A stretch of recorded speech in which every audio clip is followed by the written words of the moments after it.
Listo, entonces, vamos a empezar a ver las características del embarazo humano. Obviamente, porque cada animal va a tener un proceso de embarazo diferente y comento justo como cada animal porque formamos parte del grupo Animale y pues bueno, lo único que tenemos de diferente es una capacidad mayor de raciocinio, etcétera.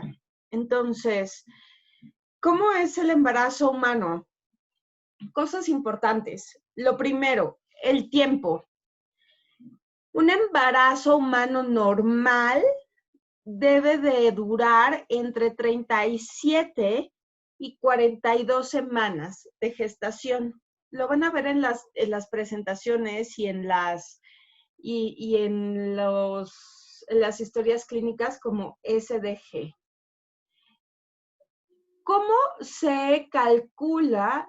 O sea, cuando alguien le dice o cuando alguien comenta, ¿y cuándo van a ser? Y te dicen, sí, el 27 de octubre, por ejemplo, por dar una fecha, esa fecha que se está calculando es una fecha a las 40 semanas de gestación. Esa fecha se calcula mediante una fórmula que se llama fórmula de Nagel. Luego les pongo el link. Es una fórmula muy sencilla que, ojo, las semanas de embarazo, las semanas de gestación se cuentan un poco diferente que las semanas normales. Entonces hay que utilizar esa regla para poder calcular la fecha probable de parto. Esta fecha probable de parto se calcula a partir de la fecha de última menstruación. Que recuerden que esta fecha de última menstruación va a ser el primer día que inició la última menstruación en esa mujer. ¿Ok? Como ya comenté, la fecha probable de parto, la que todo el mundo comenta, es a las 40 semanas. Si yo acabo de comentar que un embarazo normal va de 37 a 42 semanas, una mujer que tenga a su bebé 3 semanas antes, por favor, perdón, es que está llegando un correo.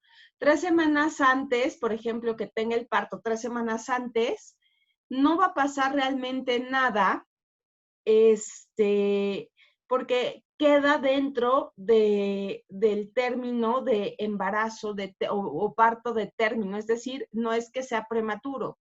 O un bebé que se pase 2 semanas después del día que se calculó, no quiere decir que sea un embarazo posmaduro, sino lo único que quiere decir es que entró dentro de este periodo. Entonces, voy a resumir estos conceptos. El embarazo humano dura entre 37 y 42 semanas. A eso le llamamos embarazo de término. Cuando un embarazo dura menos de 37 semanas, a eso se le llama embarazo o parto pretérmino, ¿ok? Cuando pasa de 42 semanas, a eso le llamamos posttérmino. La fecha probable de parto nos da a 40 semanas de gestación. Si el bebé nace 3 semanas antes, entra dentro de un embarazo de término. Si nace 2 semanas después de esa fecha, entra también dentro del concepto de un embarazo de término. ¿Por qué es importante conocerlo? Por ejemplo, hay personas que nacieron un poco antes de la fecha probable de parto y ya los han puesto con etiqueta de que son prematuros. Cuando no son prematuros, entraron en un embarazo completamente normal. ¿Ok? Después del embarazo, el binomio mamá-bebé o madre recién nacido, cada uno va a tener un proceso diferente de adaptación. En la mujer se llama puerperio y en el bebé se llama etapa neonatal. Y son procesos de adaptación importantes que, aunque la mamá ya sea un adulto, va a tener modificaciones en su cuerpo y en el funcionamiento en general que la va a tender a regresar al estado, entre comillas, normal. Que ojo, el periodo del puerperio, que es lo que le llaman la cuarentena, dura en promedio un mes, puede durar hasta 6 semanas, en promedio dura 4, y la tendencia que se va a tratar de lograr en el puerperio es que todo regrese a lo normal o a lo previo antes del embarazo. La realidad es que nada regresa previo a lo antes del embarazo, ya lo veremos, salvo pues las cuestiones como muy biológicas, como la cantidad de sangre, el tamaño del útero en algunas ocasiones, etcétera. Ya lo iremos viendo. Entonces, cuando hablamos de embarazo, lo que tenemos que definir, aquí hay una cosa bien importante. El bebé es un agente o es una persona completamente diferente a la mamá. No forma parte del cuerpo de la mamá. Y es biológicamente esta definición que estoy dando, porque el bebé tiene el 50% de la información de papá y el 50% de la información de mamá. Entonces no forma parte del cuerpo de la mamá, es una entidad o es un ser diferente. Lo segundo, ¿quién va a regular el embarazo y las modificaciones del embarazo? No es la mamá, es el bebé. Y es el bebé a través de su crecimiento y a través de las estructuras que se tienen que generar para que el bebé crezca, específicamente la placenta. Los cambios en una mujer embarazada son cambios importantes realmente. Esto quiero comentarlo porque una mujer embarazada que es sana va a soportar o va a tolerar el embarazo sin mucho problema. Pero una mujer embarazada que tenga alguna enfermedad, el embarazo puede agravar la clínica de esta enfermedad y por ende puede generar que una mamá se descontrole y pueda fallecer. La mortalidad materna y la mortalidad neonatal forman parte de las mediciones globales de la calidad de atención. Un país, un estado o un hospital que tenga una alta tasa de mortalidad neonatal o de mortalidad materna, está hablando de un servicio de salud deficiente. Entonces, por eso van a ver que el cuidado de las mujeres embarazadas y de los neonatos forma parte fundamental en el proceso de salud pública a nivel nacional y a nivel mundial. Como ya he comentado entonces, el embarazo va a generar múltiples cambios que van a ser bien tolerados por una mujer sana, pero pueden descompensar a una mujer con alguna alteración. Y vamos a empezar a ver los cambios, por ejemplo, que existen en el útero. Los cambios en el útero están dados, o sea, ¿qué le va a pasar al útero? Útero, recuerden que es la conocida como matriz. El útero va a empezar a crecer, a crecer, a crecer, a crecer, a crecer. Y no solo va a crecer, sino que va a permitir que sucedan dos cosas. Lo primero, que antes del trabajo de parto, que no se contraiga el útero. Y lo siguiente es que en el momento en que entre en trabajo de parto, que el útero se contraiga con tanta fuerza que ayude a sacar al bebé. ¿Qué tanto crece el útero? Quiero que vean la tabla de abajo. El útero va a pesar, en una mujer que no está embarazada, va a pesar aproximadamente,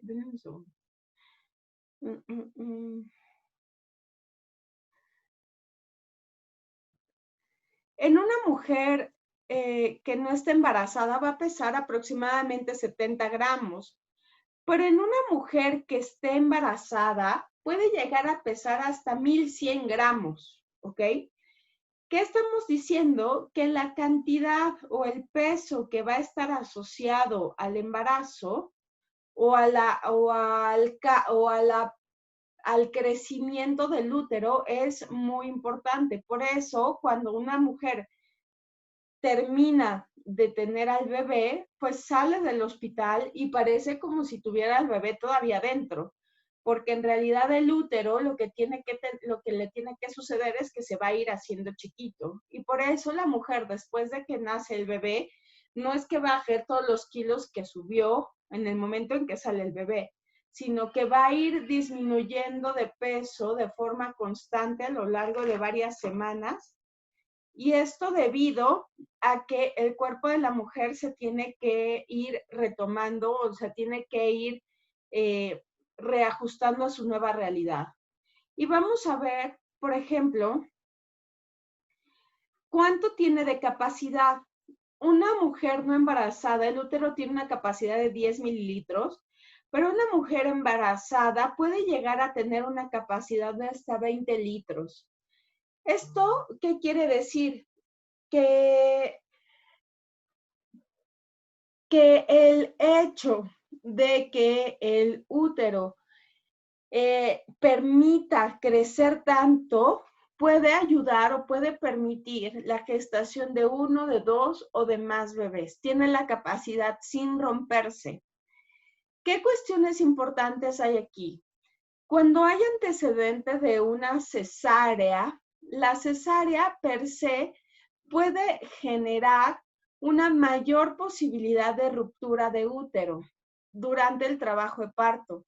Entonces, una mujer que haya tenido una cesárea, se recomienda que después de dos cesáreas ya no se le permita entrar a trabajo de parto, pero una mujer que tiene una cesárea y la siguiente puede ser un parto sin problemas, puede lograr el parto, el útero aguanta, ¿ok? Otra cosa importante es que el útero no es que empiece o sea, las células del útero, los miocitos, empiecen a dividirse, sino que más bien van a ir modificando su estructura. A eso le llamamos hipertrofia, o sea, crecen, mas no se dividen abruptamente. Por eso es que el útero va a poder regresar a un tamaño normal o seminormal después del puerperio. Los miocitos, que recuerden que es músculo liso, van a cambiar también de conformación. Si alguna de ustedes ha tenido en algún momento un cólico menstrual, pues sentirá que el útero se contrae todo completito de arriba a abajo y duele muchísimo o puede doler un poco. Pero cuando hay trabajo de parto, el útero se contrae de arriba hacia abajo. ¿Por qué se va a contraer de arriba hacia abajo? Porque lo que va a querer lograr es expulsar al bebé. Y si se contrae todo por todos lados, pues no ayudaría justo este proceso de expulsión. Entonces, por eso es importante conocer los cambios que pueden haber asociados al embarazo. Seguimos.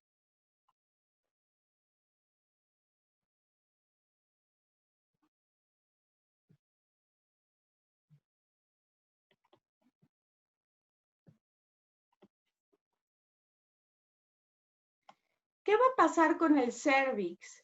Recuerden que el útero no solo va a contener, denme un segundo, están viendo la página de Google, ¿verdad? Sí. Sí. Okay. Recuerden que el útero va a tener la siguiente conformación. Esta está bastante bien. El útero tiene la siguiente conformación. El útero va a tener esto que se llama cuerpo del útero, ¿ok? Y esta parte externa que se llama cervix o cuello uterino, ¿ok? Aquí tenemos a la vagina, aquí tenemos a los ovarios, aquí tenemos a las trompas de falopio. Entonces, ¿qué va a pasar con el cuerpo del útero? El cuerpo del útero va a crecer, a crecer, a crecer, a crecer. Y esto que ven con el miometrio, que sería esto que estoy señalando ahorita, que son los músculos, es lo que va a ir cambiando en conformación. Pero el cuello uterino no se va a poder hacer tan elástico, por llamarle así, como el resto del útero. Porque si el cuello uterino se volviera igual de elástico, el bebé se podría salir sin problemas conforme incrementara en tamaño y en peso. Entonces, ¿qué le va a pasar al cérvix? El cérvix se va a volver más duro y se va a cerrar un poco. Y como pueden ver en la imagen, el cérvix, que sería tiene esta estructura que va a estar conformado por un orificio cervical interno, orificio cervical externo, y esta abertura que se va a mantener a lo largo del embarazo, pero se va a llenar de moco. Un moco que es más duro que el resto del moco que generalmente se forma durante los ciclos menstruales normales. Y ese moco que se va a formar es lo que en el trabajo de parto conocemos como el tapón mucoso, es decir, cuando el cérvix se empieza a abrir, que quiere decir que el bebé ya va a empezar a bajar, este tapón, que es el tapón mucoso, sale y es uno de los parámetros que podemos usar para darnos cuenta que ya va a terminar el embarazo. Pero otra de las cosas que tiene este tapón mucoso que va a tapar al conducto cervical va a ser justo impedir que sustancias o bacterias que estén en la vagina puedan pasar hacia el cuerpo del útero y puedan llegar a dañar al bebé. Entonces, el cérvix vamos a tener una mayor cantidad de tejido conectivo para permitir que el cérvix se mantenga duro y va a empezar a producir moco que se llama tapón cervical, que va a obstruir al canal y va a impedir que sustancias nocivas puedan pasar de la vagina hacia el bebé.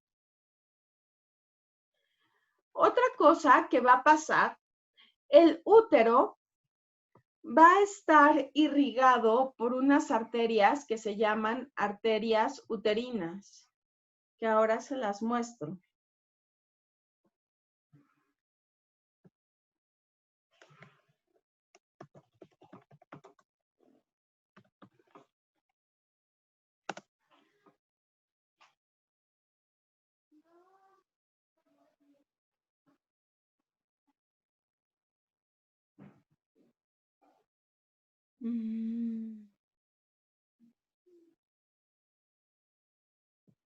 Este se ve muy bien. Listo. El útero está irrigado por estas arterias. Aquí tenemos al útero, aquí tenemos al cérvix, aquí tenemos a la trompa de falopio, ¿ok? Entonces, el útero va a estar irrigado por estas que se llaman arterias uterinas. Aquí la vemos, esta es la rama y va a ir irrigando del lado derecho y del lado izquierdo.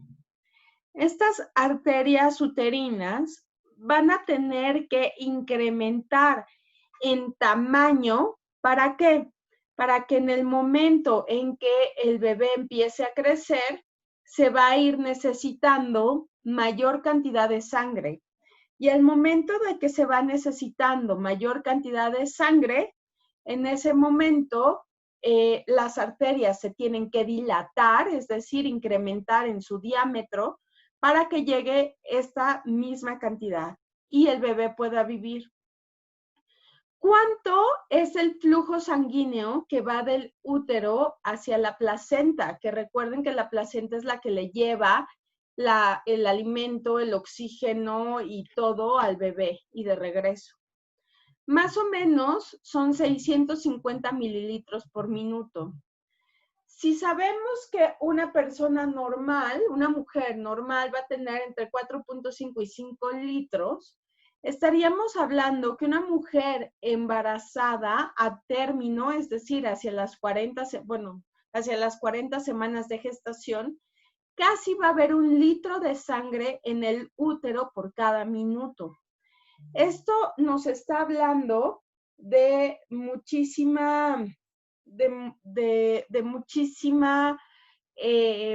muchísimo flujo sanguíneo. Y al tener todo este flujo sanguíneo, lo que vamos a tener es la implicación de que si llegara por alguna razón a romperse el útero, podríamos estar teniendo entonces una causa pues probable de muerte. Seguramente algunas de ustedes han escuchado estas notas rojas de llegó al hospital, nació el bebé, pero los doctores malos, iatrogénicos, le quitaron el útero y era joven. Bueno, después de que los bebés nacen, toda esta sangre que está llegando al útero es sangre que se tiene que evitar que se salga, y evita que se salga habiendo una contracción uterina. Esta contracción uterina es fisiológica, es normal, pero cuando el útero no se puede contraer de manera normal, en ese momento lo que vamos a tener va a ser una pérdida abrupta de sangre y la posibilidad de fallecer.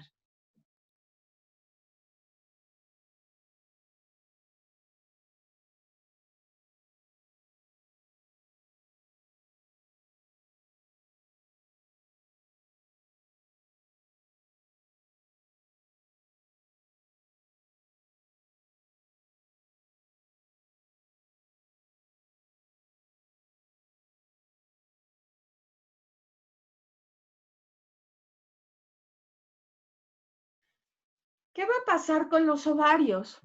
Lo primero es que la ovulación se va a dejar de lado. ¿Por qué se va a dejar de lado? Porque recuerden que la ovulación, para producirse, tenemos que tener un pico de LH y de FSH, y que este pico va a estar dado justo por o asociado a la maduración de los folículos. Al no haber una subida y bajada de hormonas, al no ciclar las hormonas, se evita la maduración de los folículos, entonces no hay ovulación.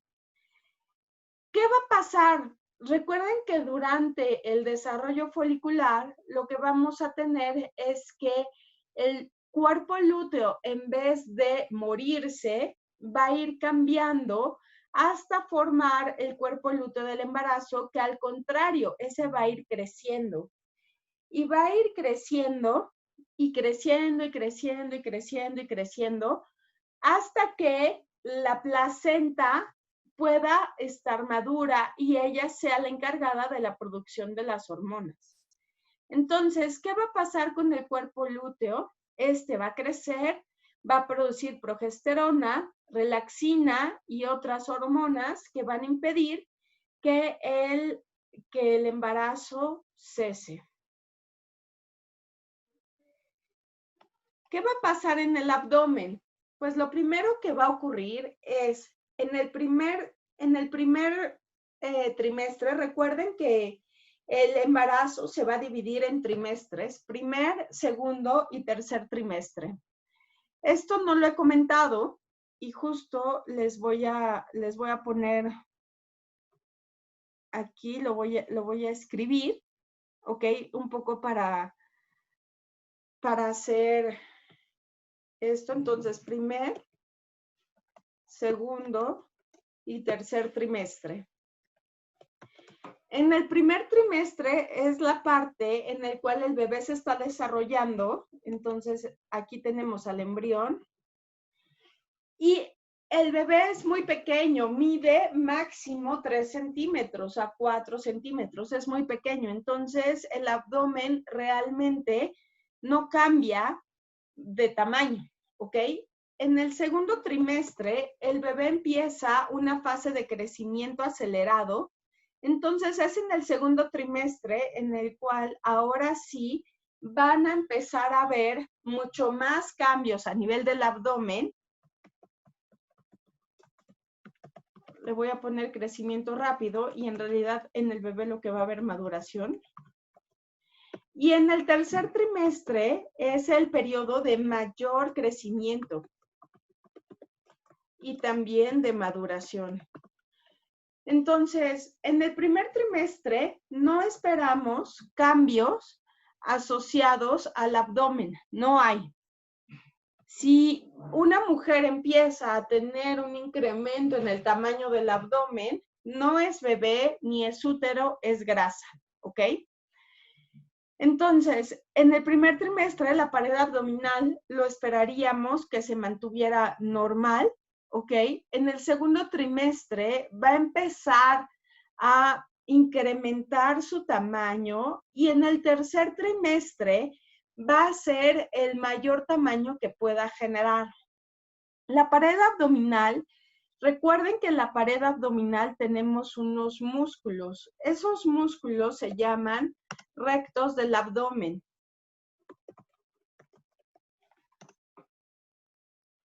Estos músculos que se llaman rectos del abdomen, y estas fotos están súper bien. Me quito, denme un segundo.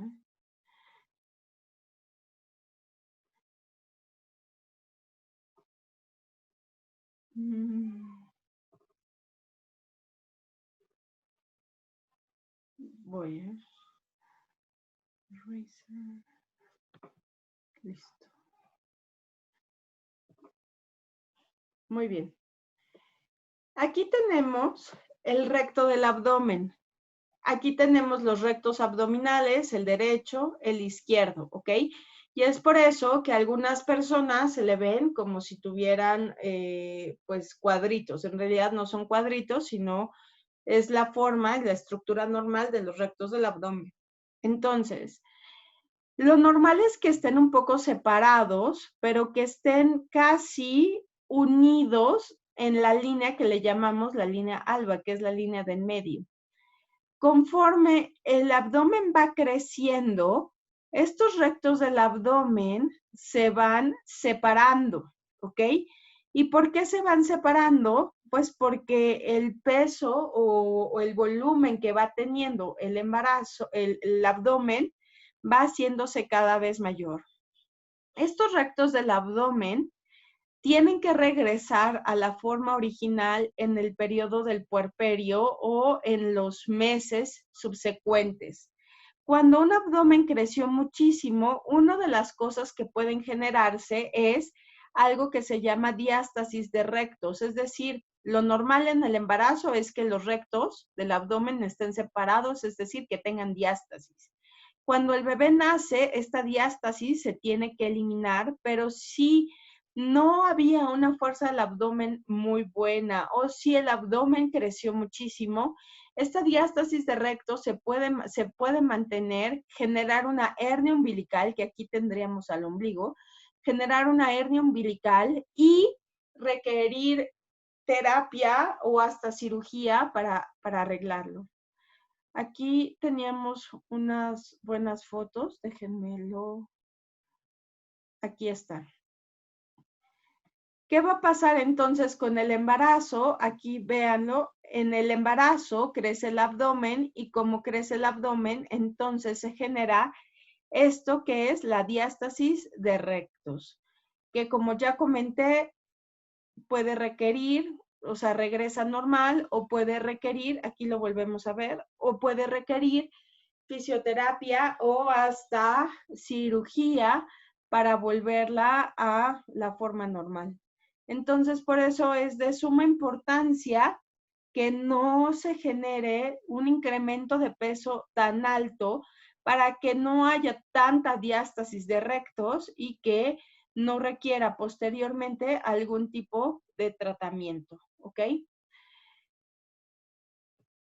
Entonces, lo normal es que en el embarazo haya diástasis de rectos, no tanta, y que en el puerperio y en los meses posteriores al puerperio esto se arregle. ¿Qué pasa con las estrías? En la piel cada vez que se estira y se estira de una forma abrupta y rápida, va a generar estrías. Todos, absolutamente todos, tenemos estrías. Estas estrías generalmente se generan en la adolescencia y se generan porque en la adolescencia crecemos muy rápido y es normal, ¿ok? En el embarazo, la piel y más a nivel del abdomen puede llegar a crecer tanto que se rompa. Una estría no es más que la ruptura de la dermis. Recuerden que la piel tiene una parte superior que es epidermis, una parte intermedia que es la dermis y una parte inferior que es la subdermis. Entonces, las estrías lo que es una ruptura de la dermis.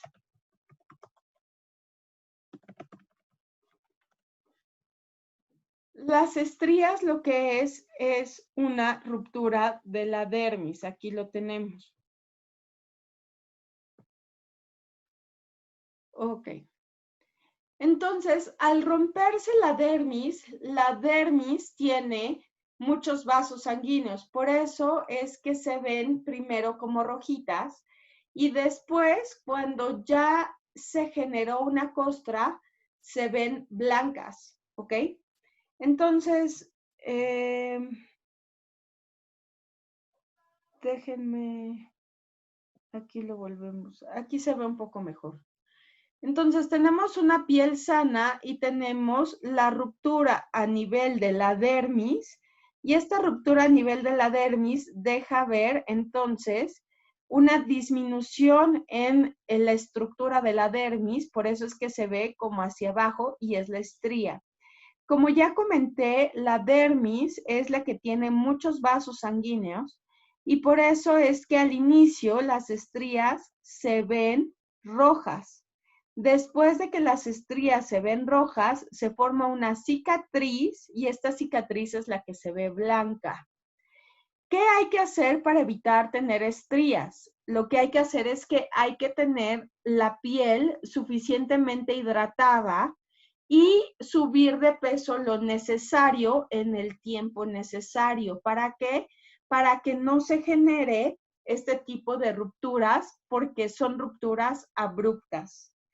¿Qué pasa con las estrías? Al ser una cicatriz, por más que le pongan 30,000 cremas y 30,000 cosas de aparatología, etcétera, las estrías no se quitan. Entonces, es mejor aprender a convivir con ellas y evitar en la medida de lo posible que se generen, ¿ok? Porque es una ruptura de la piel.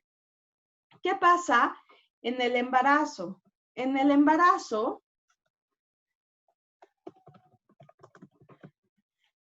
se generan unas cosas que se llaman estrías gravídicas. Y aquí lo pueden ver perfecto en esta mujer embarazada.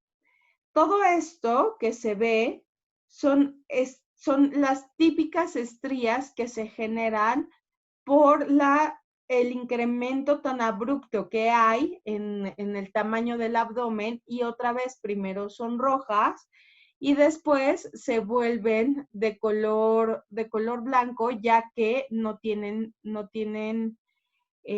quedarían así, ¿ok? Ya después se ven de color blanco después de que se termine el embarazo y esto está muy grave, no suele ser tanto, ¿ok? Pero sí puede suceder. Ahora, ¿qué es lo que hay que hacer para que esto no suceda? No suceda. Yo no tengo una estría y tengo 2 bebés y mi último bebé pesó 3,950, o sea, fue un bebesote y no tengo una estría. Lo que hay que hacer es, uno, evitar subir de peso más de lo adecuado por mes, ¿ok? Y esta subida de peso va a depender del índice de masa corporal.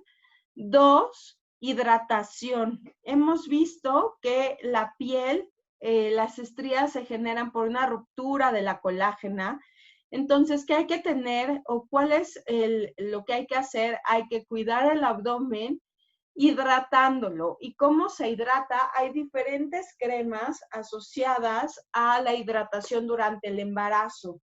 Hay unas muy buenas que se llaman Palmer's, que se pueden poner, y a partir de cuándo se deben de poner, se deben de poner a partir de que, o sea, se pueden poner en el primer trimestre, no tendría mucho sentido, pero cuando sí se tienen que poner es en el segundo trimestre y ponerla en la mañana y en la noche, o en la mañana, en la tarde y en la noche. No embadurnarse completo, sino solamente se pone, se hidrata y listo.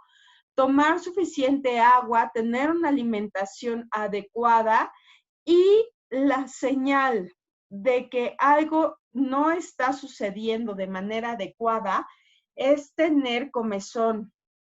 La comezón no es más que dolor, o sea, comezón es una sensación de dolor pequeña, ¿ok?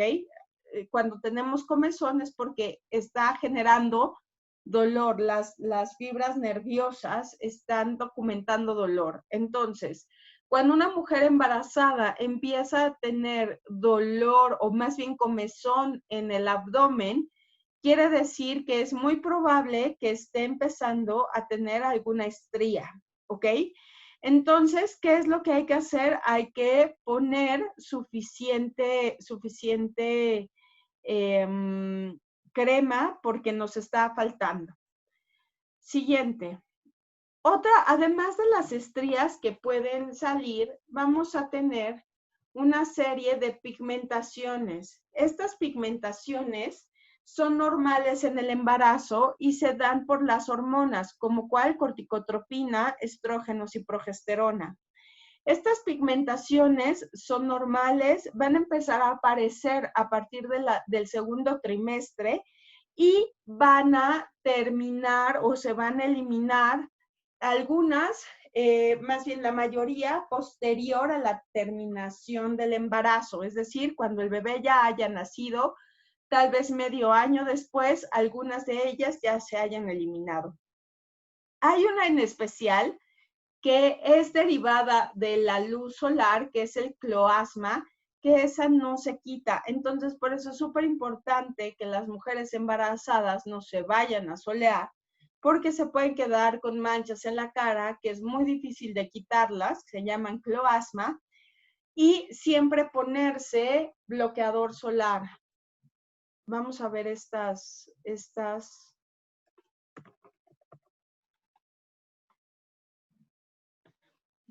Ok, esto que están viendo ustedes es el cloasma.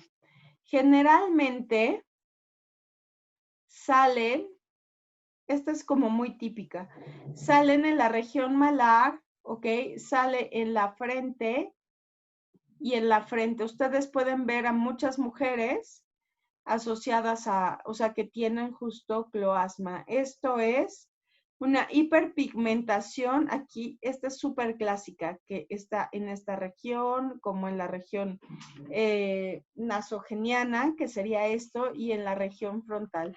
Súper frecuente asociada al embarazo. ¿Y cómo se impide o cómo pueden hacer que esto no suceda? Utilizando bloqueador solar, ¿ok? Otras de las pigmentaciones que salen en el embarazo está la hiperpigmentación de la línea alba.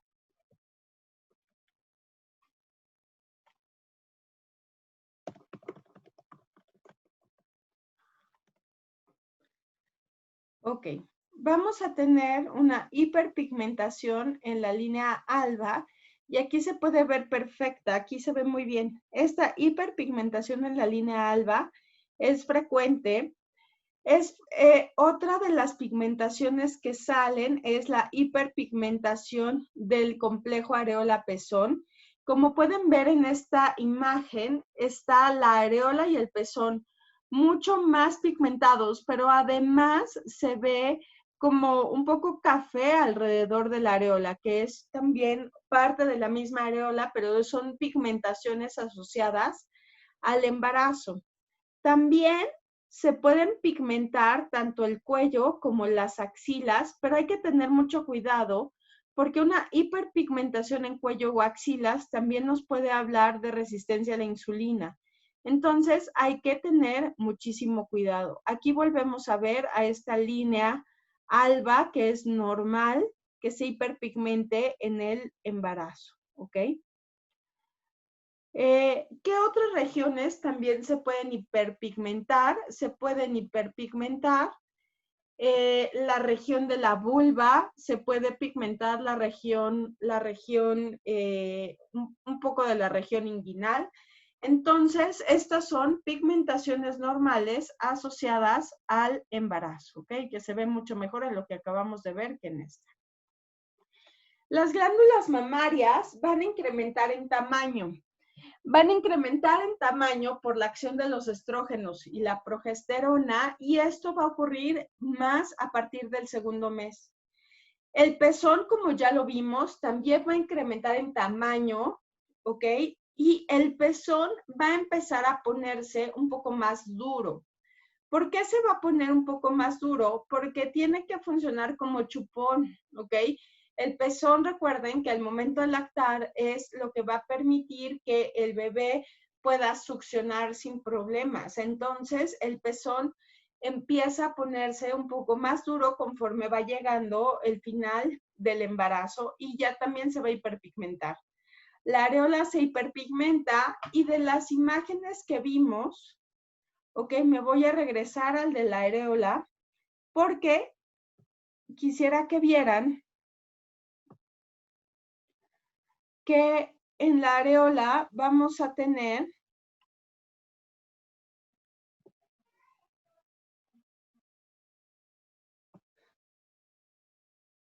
además de la areola secundaria, que ya les he comentado, quisiera que con mucha, o sea, como con mucha imaginación,